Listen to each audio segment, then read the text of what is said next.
దేవుని మాట. నీవు చెప్పినదంతయు నీకు చేసేదను. ఋతు గ్రంథం 3:11. దేవుణ్ణి మనం ఎప్పుడైనా మొరపెట్టి ఆయనను అడిగితే ఆయన మనకు చెయ్యక మానని దేవుడుగా ఉంటున్నాడు. అడిగిన మనము మర్చిపోయినను ఆయన మనకు తగిన సమయంలో, మనం అడిగిన సమయంలో ఇచ్చే దేవుడు.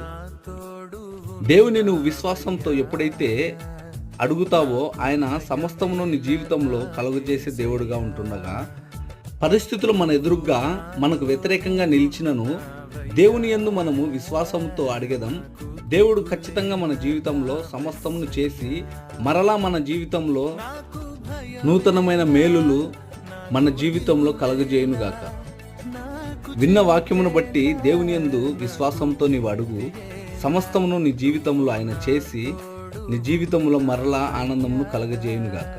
ఆమేన్.